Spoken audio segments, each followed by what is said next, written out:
Let's go. What's up, everybody? Welcome to Bingetown TV. We are back today with episode 6 coverage of Peacock's Vampire Academy. If you haven't listened to our Sonia interview, that is with Geneticizer, who plays Sonia Karp, who is a bad bitch. Go check that out. Just want to start at the top with that because that was a great conversation and it pumped us up to death. Episode 6 was kind of jumping into the Royal Tour. Really good episode. I still think episode 5 was my favorite. I think 5 ranks at the top for me. What do you guys think, boys? Yeah, that was kind of, I'm of the same mind. I think this, let me start that again.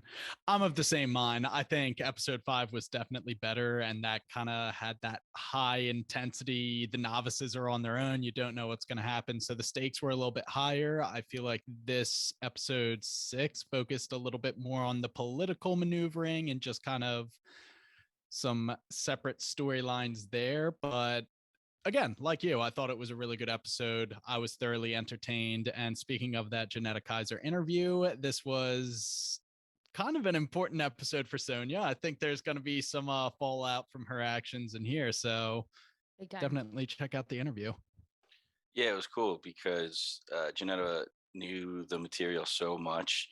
She almost was teaching us some things that she wasn't meaning to. And when she was talking about, she's Sonia's a spirit user, so it kind of like takes her like life force from her. She didn't say those exact words, but we're like kind of seeing it more like, all right, there's an actual downside to using this power. So we're getting a little bit more about that and those details. Like B Tom said, we're getting more of the political side and the scheming, some moves between Vic and Tatiana. But I will say, yeah, episode 5 I think was better just because it was the tone setter, like we were talking about. Like episode 5 was the show that, or the episode that was like, all right, characters aren't safe. We can kill anybody. Like, don't get too attached. So in that sense, episode 5 was superior. But this was great. This was a great setup episode. We got a lot of information about lots of different things.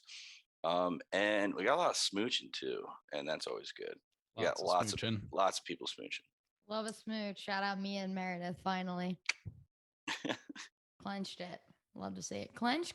Clenched it. Clenched her ass.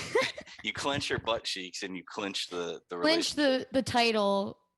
Clench the NFCs. Clench your butt cheeks together. Yes. Okay, cool.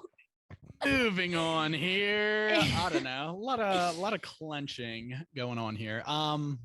No, but yeah, let's jump in. Yeah, go ahead, let's take jump us in. I mean, first episode. Oh my gosh. First scene is Rose kind of going into this very important ceremony, the Molnija. Is that what they call the tattoo? And that is the title of the ep.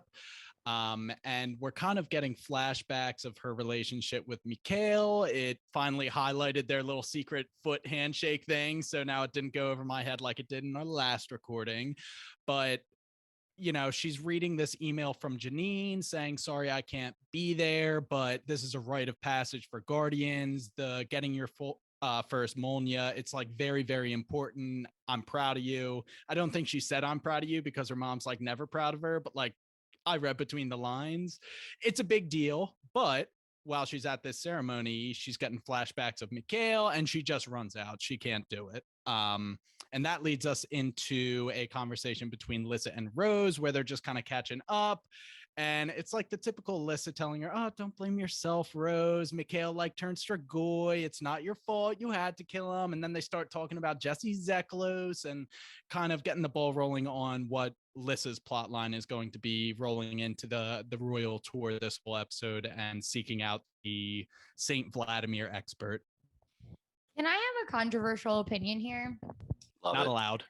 I'm just a little bored of Lissa. I'm like, I don't know what it is because it should be cool what she's doing, right? Sonia gets the better spirit user stuff, right? She's doing these big things that's making her like act a different way. Lissa's doing a lot of small things, but I don't know. Can you guys articulate maybe why it's not as exciting? Totally on the same page with you. I don't know why, because it seems like like the main character split almost between like Lissa and Rose. It's really hard to tell if there's like a leading one. And you're like, yeah, I mean, maybe Rose because she has all that action, but Mia is just kind of. I don't know if she just had to be sad for all those first few episodes because her family died. Like she's not like maybe her usual self. So that definitely kind of brings it down a little bit. But I will say after this episode, I think this episode sets her up really nice to learn some great Lissa stuff in the next episode, if not the ones after that. You know, this one's setting up a cool adventure. The last line that the guy says to her.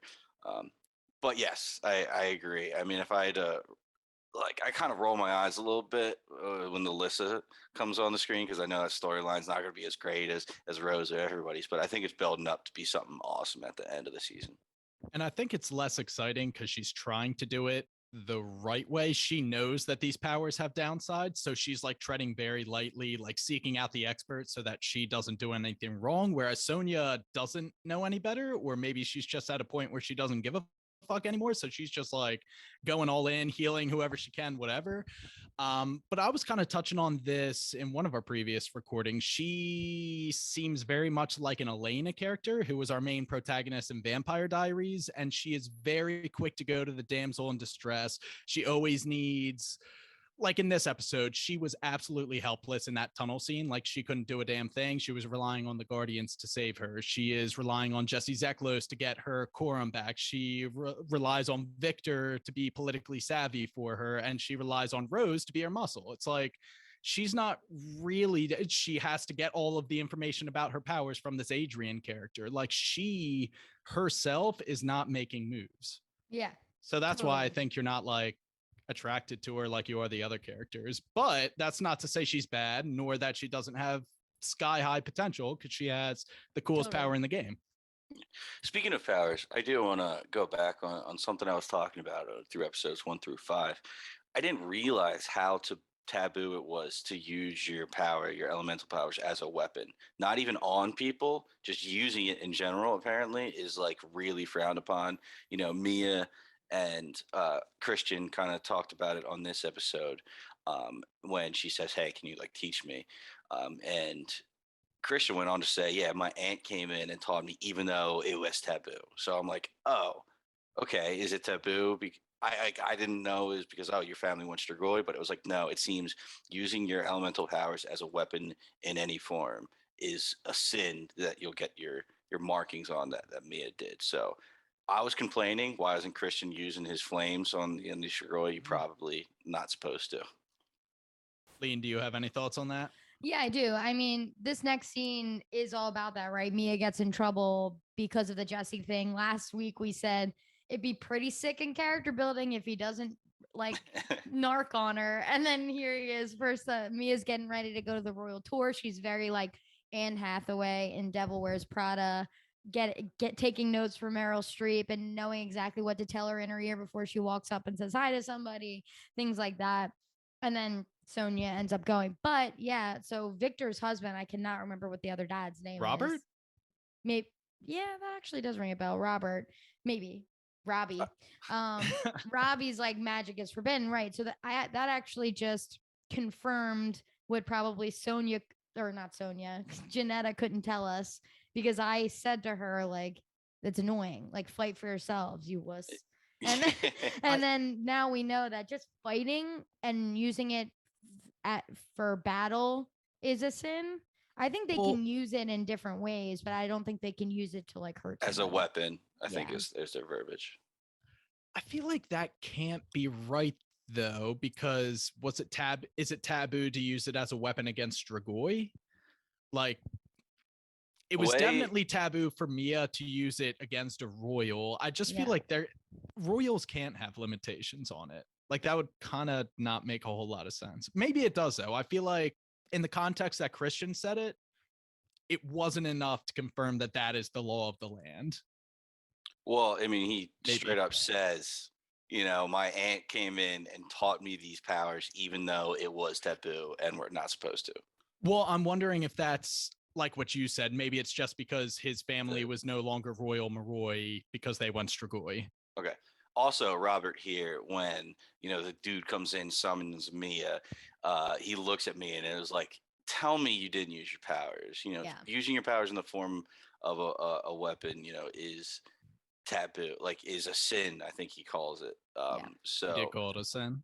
So yeah, like you're saying, I don't think Christian would be going around like flicking this fire throughout all of Saint Vladimir's around if it was taboo to do that in normal, but just to use it in general as a weapon is a sin. And my thought process is the same reason they don't want you to know about spirit users. They're trying to Yeah. just lessen the knowledge, because if they can use these, if they train to use these powers as a weapon, they could easily overthrow the council, or whatever, reform the government, whatever they call it, their sovereignty.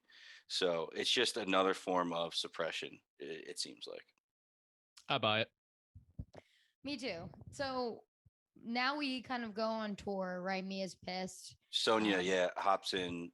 She says, I can take your place. I'll take your notes and everything like that. And we see her notes later. And my God, Yeah. she does go in Insane. deep. Insane. But we get kind of an overview of the queen, and we learn a little bit here. So it seems like a queen's term is 200 years. Did you get that? Because she says she's been in her term's been 200 years, right? Then when she's doing this little spiel, she's like, usually this is like party town, everyone's like visiting old friends, whatever, but now it's also a Mhm. caucus because they're picking the new queen or king. And she said this could like alter whatever for the next 200 years. So it Mhm. seems like 2 decades is kind of like the max. 2 And it's centuries. Yes, sorry, centuries. Did I say decades before yeah. too? Yeah. No.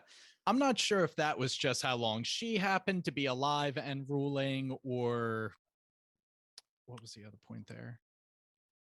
I was thinking maybe Yeah, that was just like max. Yeah, I don't know if it's a set in stone 200 thing or if that's just how long she was. I don't know. Yeah, I think like her birthday, it was her 200th birthday, and maybe that just lined up perfectly with like the end of her 100-year term. I don't think we have specifics definitely there, but totally what you're saying, Kathleen. It's not like she's old and can't do it anymore. It's like her term is up. So she also had the comment, "All of you want me to pick a successor, but there's such Mm. political divide right now that I can't, because it's just going to be political turmoil. So on this tour, try to put all your differences aside, talk to each other, figure out who's the best representative, and who's going to be future king."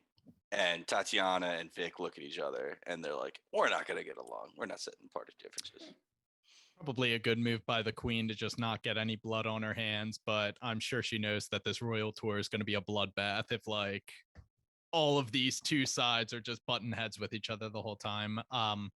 Though that scene kind of takes us into this, I just refer to it as the royal ball. Whenever there's a bunch of scene of people in like white tuxes and shit partying, that's the royal ball.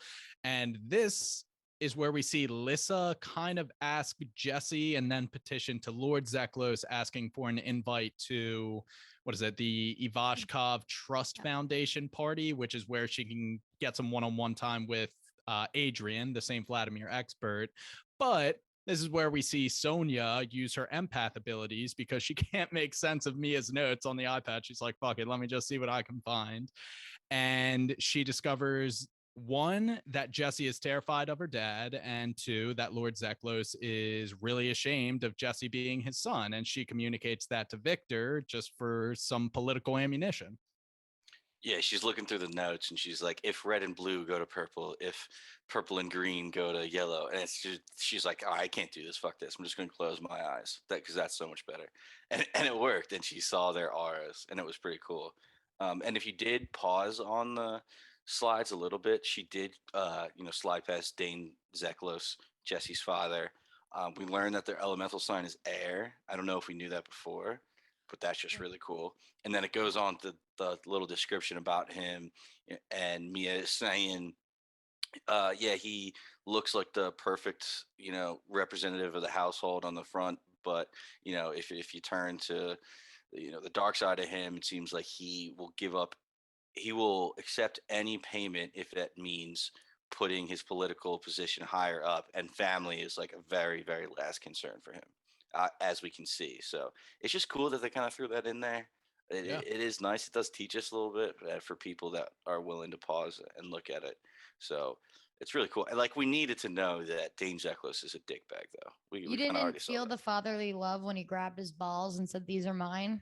Yeah, nice little fatherly son fondle. That was wild, that scene. So these are mine. Cut him off if you ruin it with Lissa. Yeah. Yeah, fuck. daddy issues. Big Can't relate. time. This party is very Bridgerton, like very Bridgerton. Ever since I read that thing in the beginning of last episode that it name dropped all the different series, that it's like this is so Definitely. Bridgerton. It's like hoity-toity, fancy, but You can't the ruin your Sonia the image. Sonia empath stuff is so cool. Like that was Yeah. really, she could read minds, kind of like read a vibe, and like she heard legit things that happened in their past. Yeah, That's crazy. Jesse yelling like, "Dad, please stop!" And then Dane Zeklos, it's like, "You're a disgrace." Like she Yeah. hears all of this, and then when Vic comes back, and he was like, "Ah, so what did Mia, have to say about the Zekloses?" She was able to give him that information just by passively absorbing like their aura or whatever the hell it was. It's really cool. Oh, I also have a question. So we meet Mason's dad in this episode, and he seems like an absolute just like swindler, like bad Hmm. guy. He's making money moving Maroi, Hmm. who lost their guardians, to the relocation centers, and they're making like he's making 5,000 mirrors per head. But I wasn't really sure why they had to be moved. Like, so the So non-royal Maroi lost their guardians because they pulled them off of them, right? yes, and I understood that's because of the recent Strigoi attacks. They needed to reallocate guardians to support whatever endeavors, prioritizing themselves the Maroi, and that left everybody else undefended by guardians. So those people, the Maroi, instead of just leaving them undefended, I assume they're just like taking them away from their homes and forcing them to relocate. Yeah, I think Nuts. they called it the communes.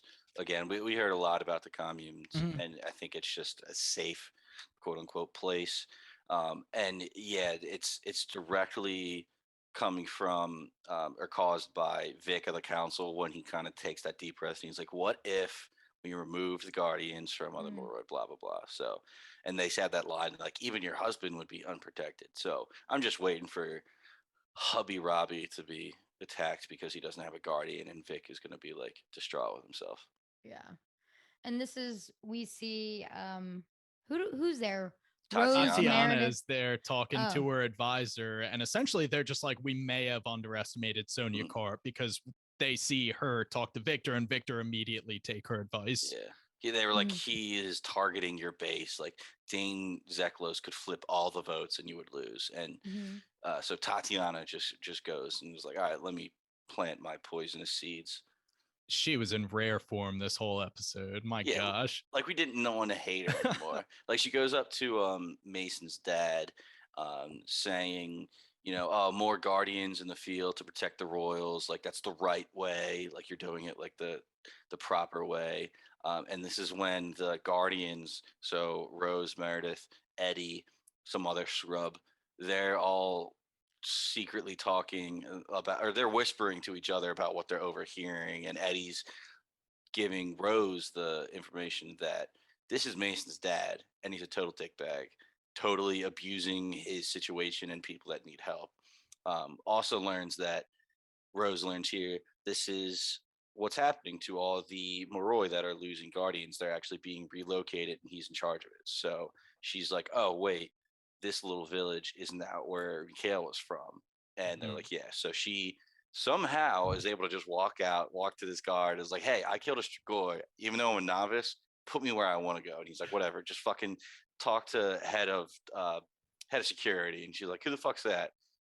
It's Huncules. That's who. It's the boy. It's easy to just give Rose what she wants. Like it's Mhm. easier that way. She's gonna act up if you don't. So just like let her go. True. It's the path of least resistance for sure. But going back before we go to like Rose and Dimitri stuff, have we met Silver before? No, right? Yes. Oh, Yeah. we have? That When? is all of Jesse's background. Like, this is one of the root reasons why Lord Zeklos is ashamed of him, because she is A human. she's I a want to blood. say. Is she a human? She's either a blood whore, Dampier, or she's a feeder human. I want to say she's definitely a blood whore. We've talked multiple times. I don't know the definition if you need to be a Dampier or a human to be that. But yes, we have seen her. We've actually seen her boobs before, because this is where She can't Jesse be and human. her. She has to be a blood whore. Was Dampier, that? blood whore. Okay. It's amazing. I haven't looked this up to confirm. Yeah, really, all three of us. I mean, like, I Googled it and I couldn't find anything. I'm too it's scared. a little up in the air too, and I'm not combing through those wikis just in case, you know. Yes, exactly. Once the season ends, hardcore research. I think the ensues. important thing is that she is definitely lower on the social hierarchy, and that pisses off Lord Zeklos. But this girl Silver, is there with one of Lord Zeklos's business associates, who apparently has an exotic taste and doesn't really give a fuck, and just have his little arm candy there. But she makes a point to confront Jesse and be like, oh, hey, I'm here too. Fancy seeing you. At which point she just walks away. And then Jesse runs after her in the hallway, and they kind of have this one-on-one where she just says, I'm with that dude because he isn't ashamed to have me with him in public. See how that works? Mm-hmm. And Jesse's just there with his jaw on the floor, at which point his father is there to pick it right up and grab him by the balls. These are mine. Wow. I just like, you can't hate his dad anymore. Like, we saw him in the beginning and we didn't get too much. We just, see Jesse, and then we slowly find out why Jesse's such a piece of shit. And it's like, well, his dad is a horrible, horrible person.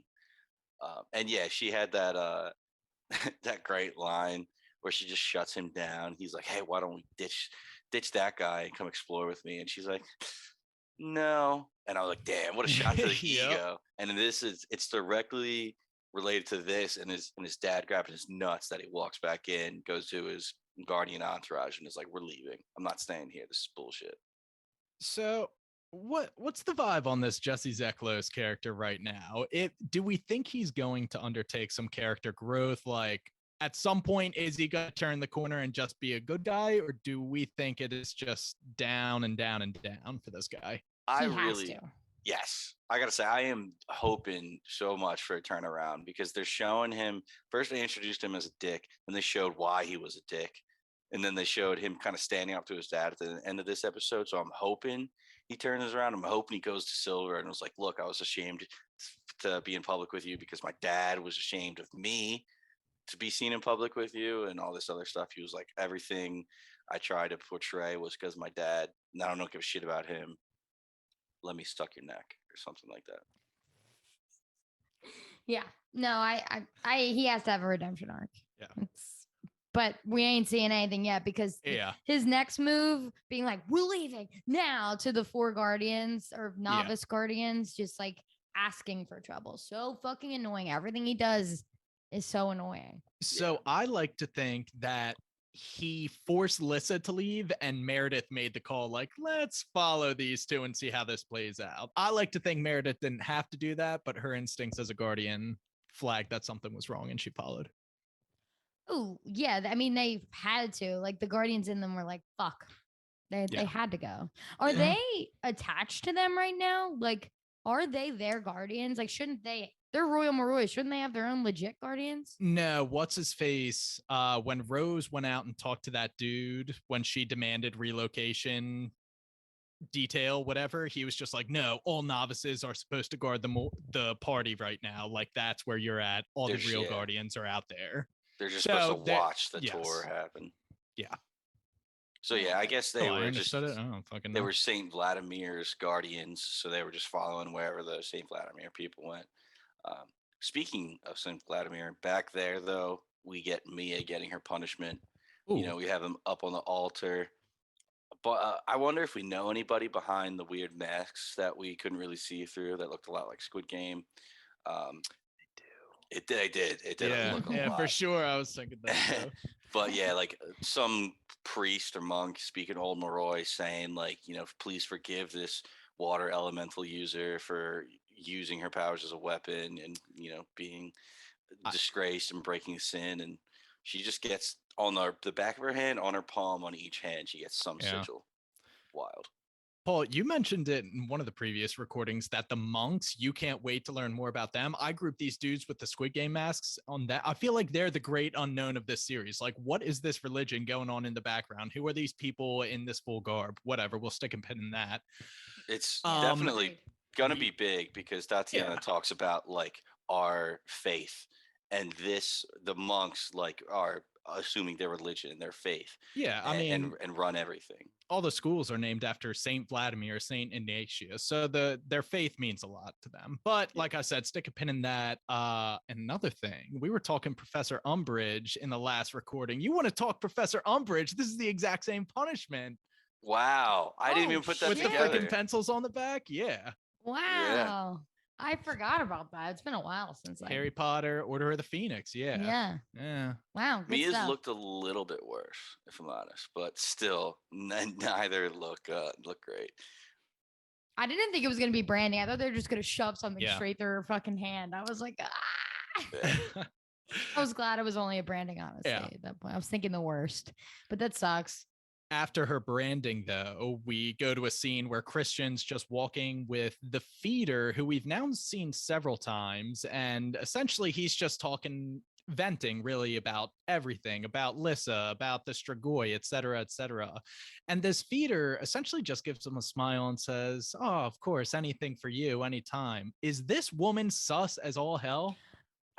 I like just only noticed that this episode. But like the past 4 episodes, she's just been like, I'll always listen to you. Just keep talking to me. I think she's like a little bird. I think she's listening and feeding info to other people. And it's so funny because I'm like, they're besties. Like they're really besties, but you're right. So if Jesse has daddy issues, Christian has mommy issues, and he is like talking to her like he would a mom or something. Like he's just really needing that, and he probably doesn't realize that she's sus as fuck. Yeah, I can't tell. I was getting the same vibes. Like in the beginning, episode 1, like Victor, I was like, is this guy good or bad? Turns out to be like the goodest guy. Legend. So now I'm like, I can't see where this chick's at. She could either, definitely undermine Christian, and because I feel like we've seen her a lot with Christian, but I feel like we've seen her once or twice with like the Queen or like some other political person. So I'd have to go back and double check. But yeah, I mean they hear everything, right? They're feeders. They even say that. So that's like the perfect informant. Like 100%. Yeah, just wanted to. It was a throwaway. Like she was only on screen for 10 seconds here, but they're reminding us that she's there and listening to everything. So something to keep an eye on. But after he's like, oh, I'll see you later, feeder. Mia is just like chilling there, leaning on a wall. I don't know, kicking rocks, doing what Mia does. And they're just kind of like, oh, I'm so over it. Aren't you over it? He's like, I'm so over it. And Mia asks him to teach her magic the way that he knows. Yes. And that's really it. Pretty cool pairing. I love that these two are on the screen together at the same time, getting some one-on-one. Yeah, I talked about that a few episodes ago. The ability to just get 2 main characters that you usually don't see together and just send them off on their own mission. The chemistry actually really works. And I actually really like Mia and Christian together. I was talking a little smack on Mia in the beginning episodes because they couldn't really flesh out her character. She was just a salty person who was supposed to be queen. And then, her fiance died, so she was losing everything. Now that we're getting to see some more of her, she's really cool, and I like her a lot. Mia's taken, so don't get any funny ideas there. Yeah, Meredith. I love that. I'll fight Meredith for her. She'll kick your ass. yeah, absolutely destroy me. But then we got what is this? Coroni Village, the village that Mikhail is from. Rose and Dimitri pull up because this is where she got relocated, and she says to Dimitri, I'm having horrible dreams. I just see Mikhail over and over again. Maybe if I come here and see their sister and their father and ask for forgiveness, maybe that'll help. She walks in. Sasha looks at her and goes, fuck you, Rose. The first words. I was like, well, you should have been expecting that, which is exactly what Rose says. Yep, should have been expecting that. But Dimitri follows her out, and it turns out Mikhail's dad is the homie. This dude rocks. I Yes. loved that he called her the brilliant wild card. He's like, "Oh, Mikhail talked about you, the brilliant wild card." I'm like, "That's great for Rose, my favorite character, Rose, my main character." So the main thing we get from this conversation is he says, "Can I see the Molna?" And she's like, "I didn't get it. I couldn't disrespect his memory like that." Father goes in to say, the one thing he feared more than anything was to be turned, and you saved him from that. The mark honors his life, not the thing he became. So he would have done the same from you. She's basically sold. That was the big thing we got from this conversation. A little world building thing we got, which was really cool, was when she's talking to him, she's like, "Oh, you're Moroi and you raised Amperes." And he goes on to say, when their mother died, I couldn't let them be raised by strangers in a commune. So I brought them here and we're a family. So this kind of goes on to our questions we were having about what exactly happens with the Amperes, because it seems like their fathers, like you guys were saying, are royals or something like that. Just come in, spread their seed, and then dip out, and it's up to their mothers to raise guardians. It's literally only for the sake of protecting the Moroi, like we were getting episode 3, episode 4, whatever that was. I'm So really not gonna lie, I'm still confused about all of that. So confused about all of it. Like- Literally, I'm just confused. It's super weird too, because later, I mean, not even later, very soon, we'll get Mia and Christian talking about it, and Mia's like, "I tried to go find my birth father one time because I wanted to know why he left me as a child and all this stuff." So it's so confusing. I mean, she was almost queen, and she was. Who was almost queen? Mia almost married Andre. Right? There's 2 Andres now, which is No, why are there 2 Adrian Andres? and Andre. Oh, okay, Adrian. Adrian and Andre. Wait, Yeah. no, I think it actually is. There's 2 No, it's Andres? Adrian. It's Adrian. Okay. 100% signed, sealed, delivered. Okay. Cool. I was getting confused there. But yes, we learned whatever. This Sasha's father, Mikhail's father, literally seems like the running of an orphanage. He's just trying to take care of the child of the island of misfit toys. It seems like It seems like communes are not good places to be, and he took it upon himself to provide them like a better home alternative to the commune, and he like provided them a family rather than just like a stranger being forced to raise them. This guy is good news. So we do get a quick scene right here of Jesse and Lissa coming back. I want to save that just because we're going to do this real quick scene in this village. Dimitri, when Rose walks outside, Dimitri's talking to Sasha. He's yelling at Sasha, come back, take your punishment. Apparently the Moroi that were left in the village, that their guardians, aren't there anymore. We already talked about it. She's saying, stay here, I'll protect you. Don't be uncomfortable or whatever. And leave your home, I guess is what she was saying. And she was speaking out against the council. So she's also saying, let my dad die here. Let me be here with him while he dies. Like, this is ridiculous, instead of him dying on the trip. Dimitri tries. She's like, you will come and face tribunal. And she's like, no, you can suck a dick, and walks away. I love that about her. Yeah. The rules, I could never with all these rules. Yeah. So, well, go ahead, Paul. I didn't want to get too crazy with the scenes here, just to bring it back into order. We get Rose coming out here to talk to Dimitri. Oh, this is why you brought me. This is why we're here, to move them into a commune. Why didn't you tell me? Oh, I didn't think you'd like it. Yeah, so no shit. One specific thing, though, is that the Guardians' directive was to just relocate all the stragglers, but Dimitri specifically was sent to acquire Sasha and make her face tribunal. Yes, because she was speaking out. Correct. Yeah, exactly. So Rose and Dimitri are having this conversation, and then all of a sudden she gets that gut pain, and she's like, "Uh-oh, Lissa's in trouble. I can sense it." So just to jump back a half a second, we actually got a scene before this where the whole youngins, the novices, the Guardians, Meredith, Eddie, are escorting Lissa and Jesse back home. They get into a tunnel, bunch of rubble blocking the way. All of a sudden, rubble drops from the entrance where they got in, so they can't escape. And I was so mad when they all got out of the car to look at it, like, "Oh, what is this? What is this trap up here?" Yeah, a real guardian would notice this does not look good. Let's fucking leave. But they're like, oh, let's get out and move these rocks. Now, the lucky and convenient thing here is that there was an expendable guardian who was driving the car, and Yeah. he, within 10 seconds, gets his head ripped clean off. And if he wasn't there, that could have been Eddie or Meredith, but he was there. Yes. So it wasn't, which is great. We had this fodder conversation, episode 5. You're like, all right, 2 guardians I don't recognize on a dangerous trip. Okay, cool. You're dead. The Strigois are like getting smart. Like, Yeah. the way they originally explain them, you think they're like Walking Dead, right? They're like, they have no brain, but they're going to run at you and try and eat you if they can. But this feels like they're calculated. They at least know some skills to trap people. You know, it's definitely, they're different than the impression I got in the first episode. Like coordinated planning is what they're doing now.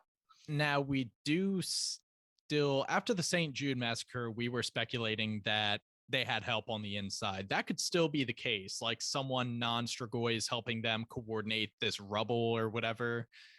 It's Andre. Andre doesn't even have physical form as far as I know right now. So how is he supposed to move any rubble? We never saw his dead body. We just saw I saw his face bounce against the seat 20 times. A million times. Yeah. But I was actually, so Emily started watching now. And I was hyped about that. And I was sitting down watching episode 1. And Lissa constantly makes a point in episode 1 to say, like everything changed in an accident that I can barely even remember. So, like something happened.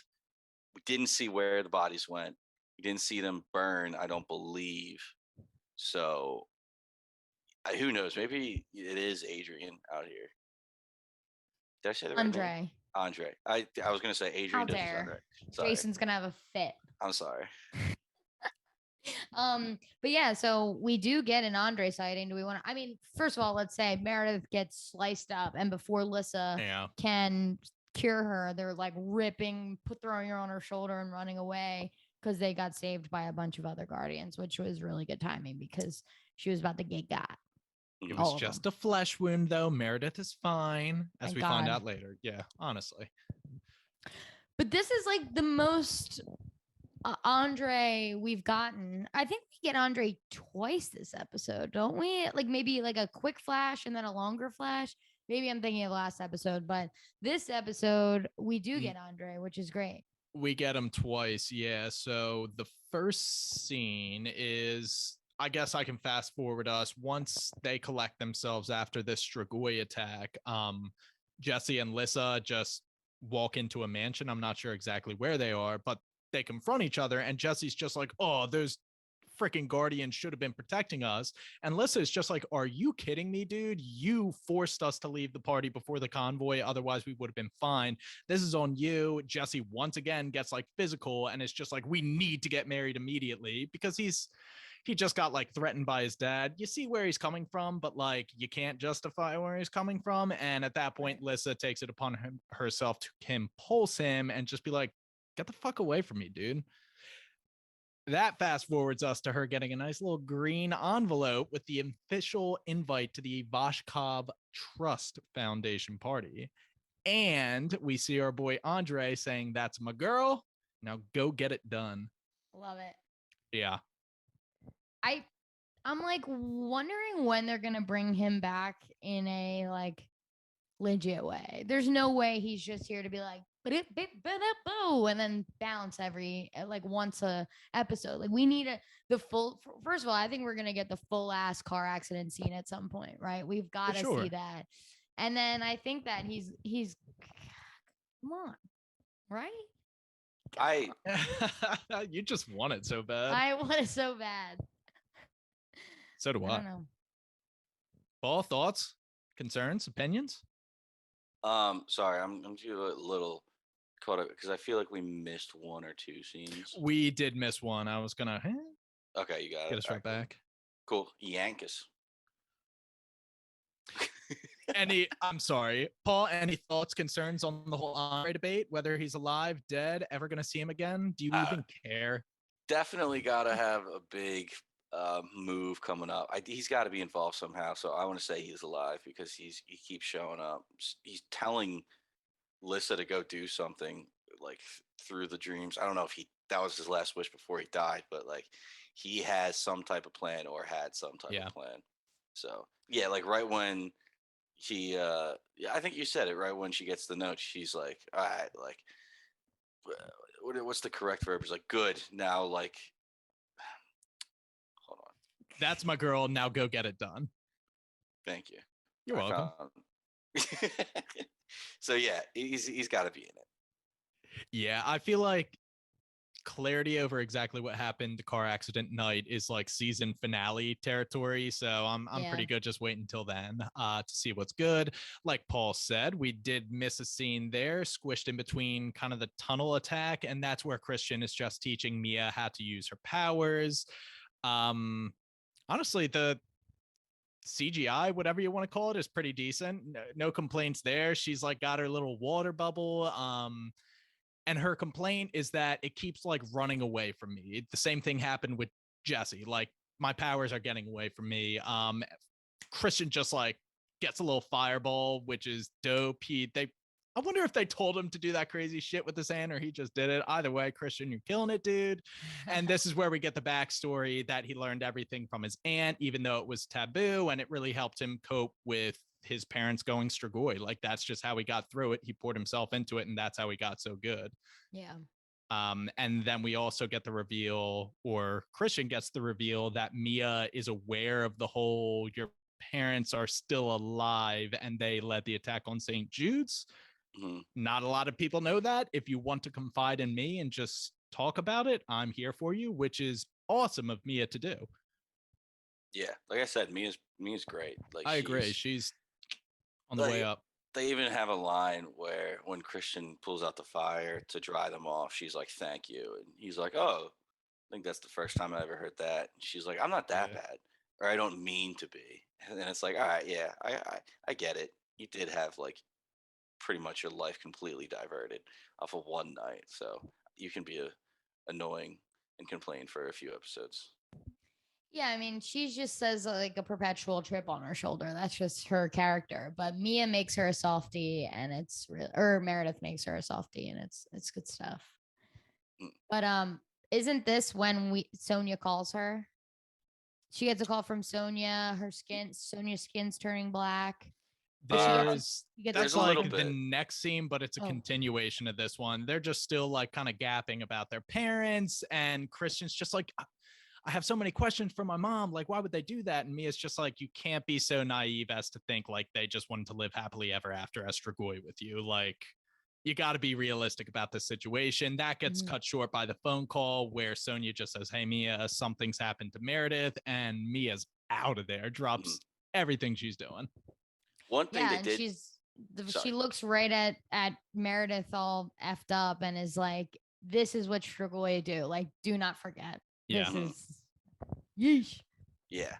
Another thing they had in the beginning of that conversation right before Sonia called is they were actually talking about, and Mia was asking Christian, how did you not get expelled for all the boxes of that are just showing up in your room? And he was like, they just want to keep it quiet. They're still trying to figure out how the boxes got there in the first place. He says the verbiage, how my parents snuck the boxes in. It's not confirmed that it's his parents. I doubt it is. I figure it's somebody manipulating him. It's probably the feeder. Yeah, dude, so in. I'm so fucking in. Yep. It's that. Didn't she say that she used to be his parents' feeder too? Maybe I'm making that up to just fit the theory, but we're all in agreement. It's like 95% sure that it's her. 95 for sure. Maybe 96.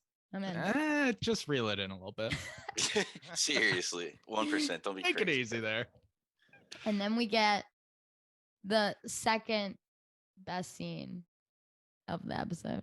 Well, we also get Sonia when she hangs up the phone, her eyes go black in the mirror, and then also like this fleshy patch is like creeping up her body. I'm not sure if that's what you were talking about. That wasn't my second favorite scene. No, I was not talking about that. That's I interesting. hate that for a girl. Seeing the skin turn black is very interesting. Like I didn't think it was gonna be something. It's very like concerning. is what I would say. It was Mhm. severely concerning. Yes, Yeah. correct. I'm concerned. But it's like a tie for first on my favorite scene because one's the sexiest scene, Paul's sexiest scene, and then one is the sweetest, cutest scene, which is me and Meredith. Obviously, I'm obsessed with them. So maybe it's not second, maybe it's tied for first. But I'm so glad they. Are you talking about the makeout scene? Is Yeah, that of the scene in course. question? Yes. Yeah. Okay. Good. Yeah, I I'm like how beating around the Christian. bush. I like how Christian was just like, I'm gonna head out. yeah. Yeah. Well, let you guys have your alone time. I love that scene. But yeah, I mean, That's Meredith sees Mia's hands and it was like, oh, fucking Jesse, I'm going to kill him. She was saying, oh, you can't use your powers like that again. And Mia's like, fuck that. I'm gonna, if it means protecting you. I'm so glad you're okay. I'm so glad you're here. Smooch. Smooch Yeah. much? Now that Sonia and Mikhail are done, this is the couple to beat in this series. Rose and Dimitri, sorry, you're not even close. Whoa. Whoa. Look, they're the power couple, obviously, but like I have voiced my concerns about this couple. It is objectively inappropriate. It's forbidden love. Yeah, objectively inappropriate. Yeah, I guess. Whatever. Not if they're gonna make Rose a fucking guardian ASAP. And we don't actually know Rose's age, do we? 16, 17. Rose don't is think just going to tell everybody she's a guardian and they're going to listen. Yeah. That's how this is literally. going to work. Literally, because doesn't she have? Does she have another kill under her belt? No. Wait, yes. At the end of now this she one, does she has at the another end. kill. Yeah. This girl, man, Yeah. she's a novice with multiple kills. Beast. I think. Seems like one is not a given even for like older guardians. Yeah. Right? Why are the guardians such pushovers, man? Or maybe the Strigoi are just that strong. I don't know. It kind of reminds you of like House of the Dragon, where when Sir Kristen is like egging on Harwin strong and is like, well, I know you haven't seen real battle. Like they're both knights and badass and wearing armor and like have Sir in front of their name, but one has seen battle and one hasn't. Like that's kind of what it is, right? Like some guardians have like had to kill Strigoi, but others haven't because it depends on like, is it peaceful time or is it not? Oh, you sweet summer child. You sweet summer guardian. Either way, that is going to bring us to the Vashkov Trust Foundation party. And this party is popping off. I thought it was going to be like a black tie event, like very snooty. No. We are breaking down the walls, man. I'm sorry. I thought I was going away. That pause for emphasis was incredible. It's the ever irreverent and fabulously inappropriate Adrian Ivashkov. Yes. Yeah, this guy beast. This guy fucks. I'm so immediately in love with this guy. He's being introduced to his party, and as he's being introduced, he's just looking in the mirror, undoes his robe so you can see the speedo bulge, and he's like, yeah, pretty good, and walks out, and he just immediately seems like a boss. Lissa walks up, and before she can even say anything, he's like, I was looking for you. We haven't even met. He was like, oh yeah, well, when I heard Lady Vasilissa was crashing my party, I was honored. Right after I fired the planner, that Zeklos paid off. Yeah. So that's awesome. He's in the know. Like that's sick. He's intrigued by like mystery and trouble, and like he obviously loves like a dope party, smoking that good, and she passes right the fuck out. Yeah. But I knew right when she tried to compel him or whatever that's called that it didn't work. Like it looked different, didn't it? Like the way it like kind of bounces off of him or something. I was like, oh, that didn't. He was like, one more time. Yeah, the way he reacted too, he wasn't like a robot like everybody else was. Like when she told Jesse earlier, and he just turns around, he's like, "Did you say what I think you said? Like, did I feel rumblings?" Gave him a little tickle. Yes, exactly. Right before that too, they even got into it saying, I love the art you preserve, and he's like, "Oh, sorry, no private showings and everything like that. I'm a little possessive. What if I could give you more info?" And he goes, "I doubt it. I do extensive research before I buy a new piece." And we also get Andre popping up all bloody again, saying, if you take no for an answer, you will regret it. So she does the persuasive spirit user power. I totally agree. He knew from the get-go. Yeah. He was like, okay, I'll show you just because you're one of us.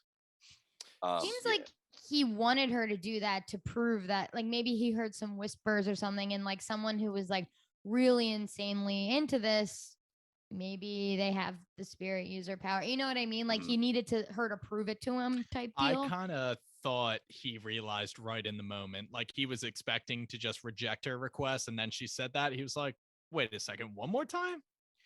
He also, I like to think that, at least. Yeah.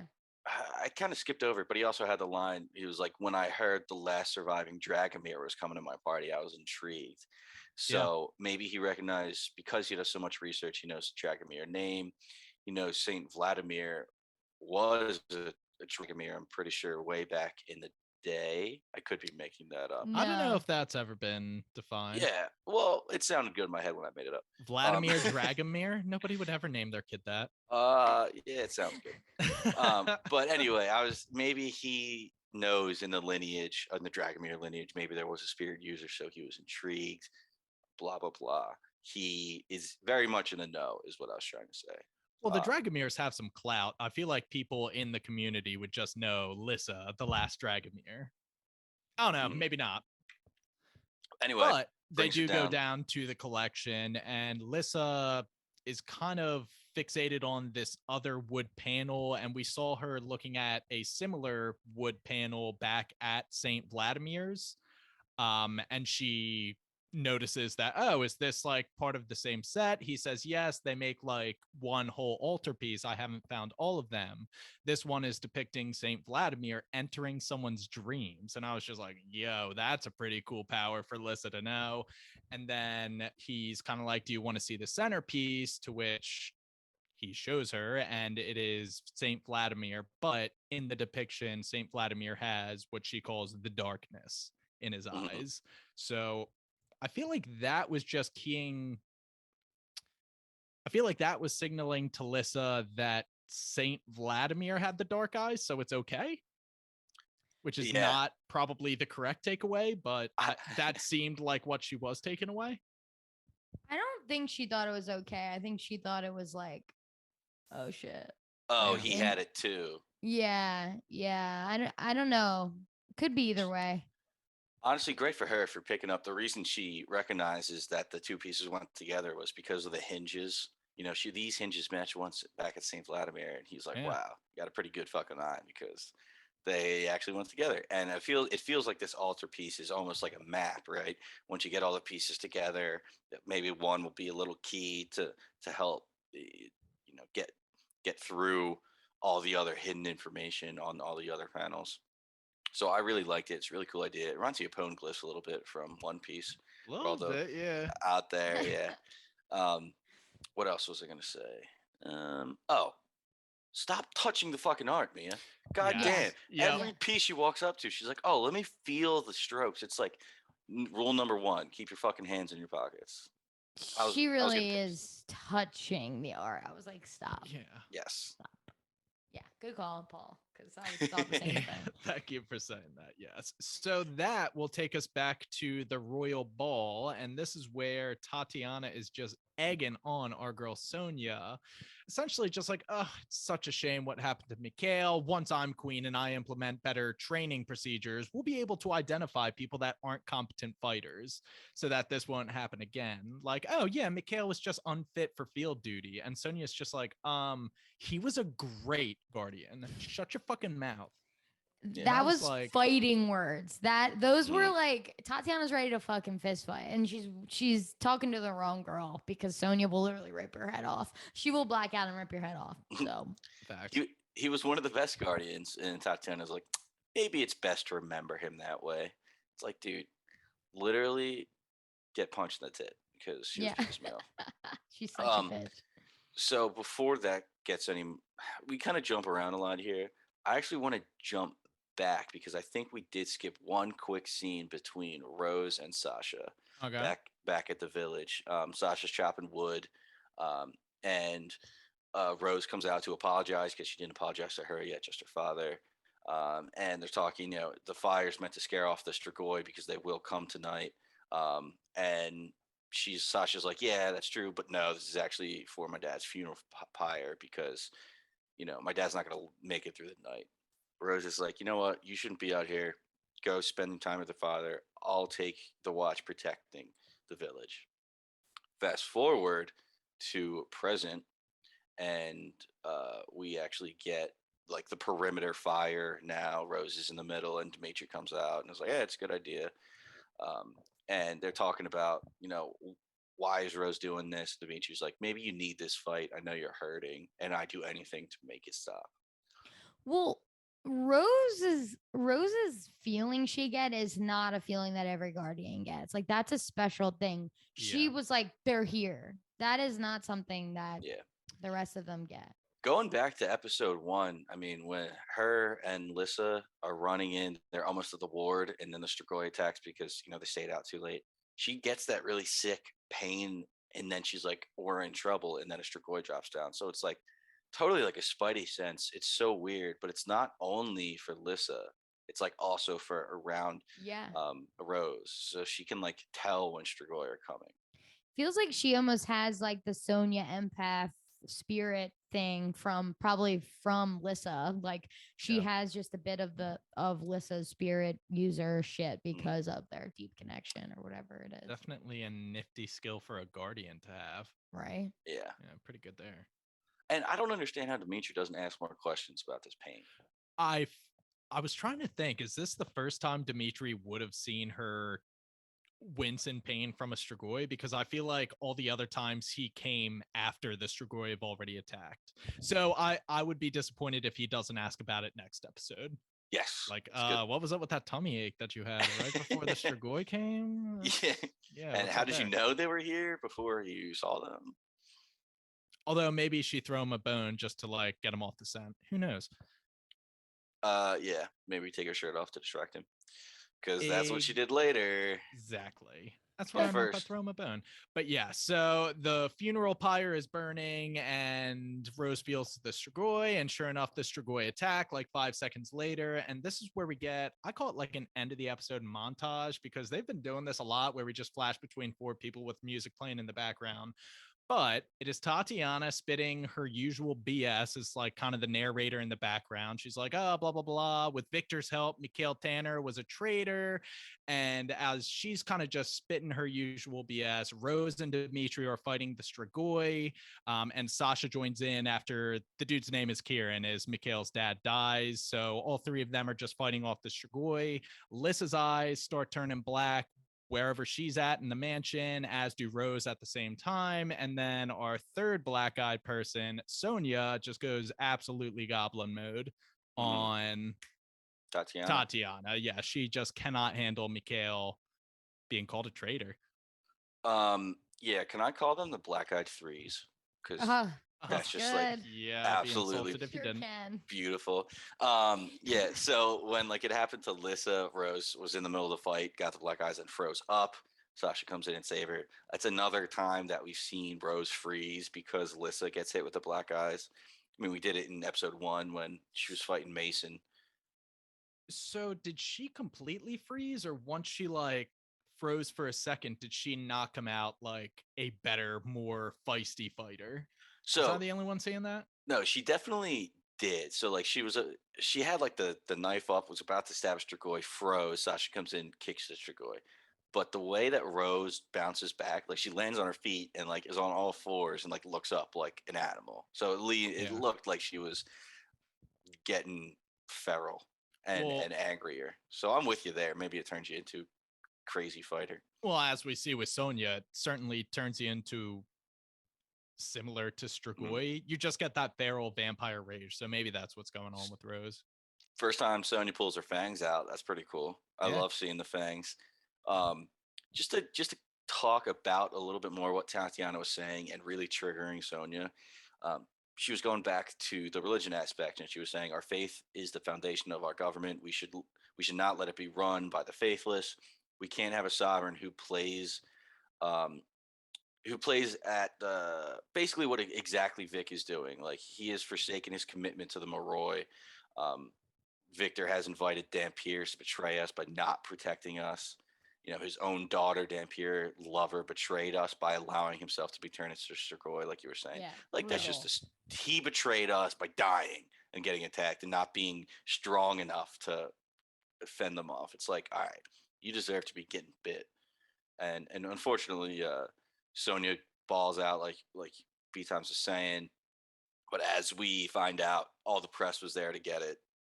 That's playing everywhere. It looks like a rabid animal, so it's not good for Vic's campaign.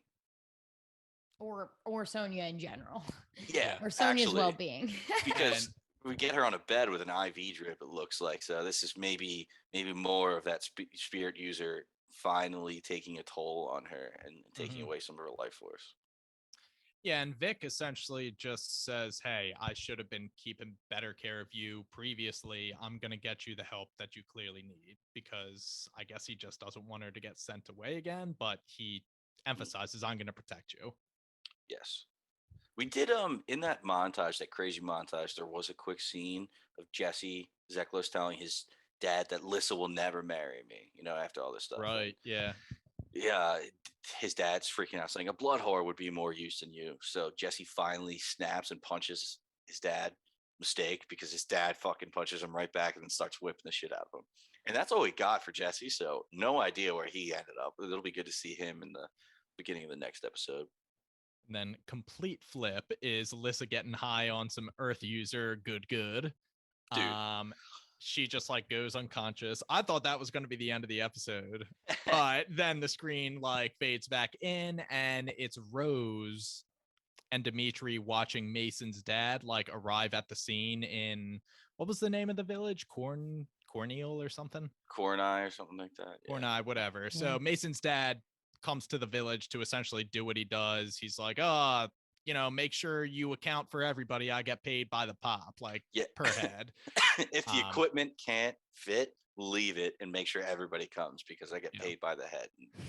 Rose is sitting there listening to everything like, fuck this dude.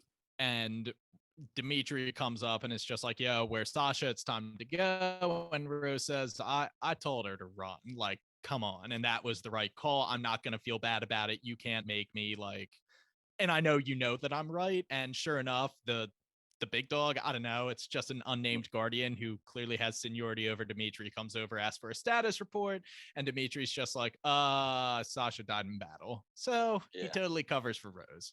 Yeah, love that. Bold thing to say. Easily unprovable if they just find or prove whatever, if they find her. Like, yeah. Well, Dimitri says, that funeral pyre is her. You can go pay respects there. Yeah. But exactly, like, if she just pops up somewhere, they're going to be like, wait a second. Dimitri either lied or was fooled. So we're going to pull him back in. Yeah, like, she's a vampire. She's obviously going to need to, like, feed and be somewhere. And, you can tell by her eyes that she's a Dampier. Like, I don't know.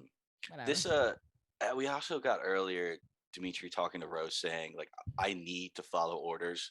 Guardians follow orders. If Guardians don't follow orders, then the whole system falls apart. Rose is saying the system's broken. Maybe it should fall apart. And Dimitri goes in to say, like, more about his father, saying, because Rose is like, I didn't even know who my father was. I don't know why he abandoned me. And Dimitri, like, I know who my father was. I don't want to be anything like him. And that's why I need to follow orders, because if I don't, I might become and end up like him. So he's kind of honor bound between following orders so he doesn't become disgraced like his father. Almost like Byakuya for any Bleach fans out there. Sorry for all the anime references. But it was, so that's why it was so big for this moment where he comes out and actually breaks the rules. He's like, yeah, she died. Yeah, he's already lying for this girl. I'm not about it. I'd lie for her too. Yeah, I'll bet you would. But just to tie a nice bow on this storyline, Dimitri covers for Rose and says Sasha died in battle. And Dimitri says, all right, Rose, before we head back, there's one more thing we got to do. And that is bang. Yes. Just kidding. He goes under the guise of giving her the, I don't want to mispronounce it. Molnija? Yeah, the Molnija. Yeah. But that they just make it the most sexual thing in the entire universe, this tattoo giving scene. And how are you not gonna bang? They do. I guess that's a polarizing scene, depending on who upon this podcast you ask. I'm like, all right, whatever. Bro. Next scene. But you two are all about it. So you kidding me? Give me a Rose age now and give me a Dimitri age now. Yes. Give me. Drop the ages. We can stop being potential pedophiles if she's like under Yeah. 18. But Please. yes, I mean, totally agree. She didn't need to expose that much cleavage, but he also didn't need to put the ice cube down her back. But they Ugh. both wanted it. They both wanted it. And she's like, he's giving her the tattoo, and he's like blowing on it to cool it, and she's like, like yeah. And it was a long build up to the final kiss. But the I will say the song playing in the background, they were saying something about like anticipation. So when they were going up, they weren't finally smooching. It was taking a while, and then it finally happened. And we were like, took you long enough. I've been waiting for this since episode 1. Good stuff. Great stuff. If you're me and Paul, it's good stuff. If you're Brian, it's sketchy stuff. I just don't like them as a couple, and now they're together already, 6 episodes in. Where's the game of cat and mouse, man? I mean, What's not to apparently they're the like? main ship of the And- book. Well, good for the book. And like I said last episode, there's going to be an opportunity where Dimitri's going to have to choose between Rose and his duty and his honor, and literally already has. He lied to his superior. Like, this is just going south. He's going to get in trouble. She's going to get in trouble. They're both going to get in trouble. I don't know, man. I'm just, but give me lot more of Meredith this Mia. Is morally shitty. Like, the stuff he's breaking the rules for is technically morally shitty. Like, he's a rule follower in like a world where following the rules is sometimes the wrong thing to do. Like when what's her name, his like superior, what the fuck's her name, Arlene or something? Did I make that up? Yeah. What's her name? Forgettable name. Who? Misforgettable. The girl that in last episode, when they found out that the Strigoi was in the test, told Dimitri to stand down because she learned about Alberta. Alberta. Yeah. Arlene. Yeah. Same. Same. Arlene, yeah. But yeah, like she is following all the orders, but you're doing a shitty thing and someone died. Multiple people died. So like I can forgive Dimitri for that. I keep wanting to bring it back to like Sir Kristen Cole, who's like banging Rhaenyra, spoiler alert. Well, Kristen and Cole's the worst. Forsaking his white coat or whatever. Cloak. You know, like that's different.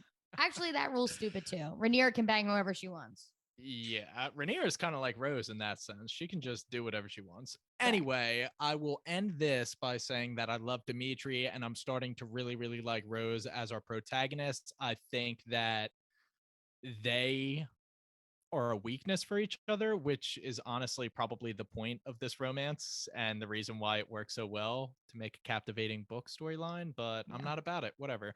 I hate On to I loved it. Absolutely loved it. But yes, on to Hi Lissa, who's just waking up. Yeah, so actually the episode ends with the Dimitri Rose hookup, which I thought they should have ended it with the Lissa reveal, but sure enough, Lissa we think she's awake, and she's talking to Adrian poolside, just like, oh, blah, blah, blah. And Adrian's just like, hey, I kind of understand a lot more than you think I do, Lissa, and I can help you, but only if you get back. And Lissa's just like, get back? What do you mean get back where? And we just hear a wake up, and then it's like her waking up on the couch. Turns out Adrian infiltrated her dream. He's a spirit user confirmed. This dude who we already loved is now key character. Yeah, how about his line? She's like, you dream walked. You're a spirit user like me. And he's like, you up for an adventure? Get some of those answers that you want? I was like, yes, let's go.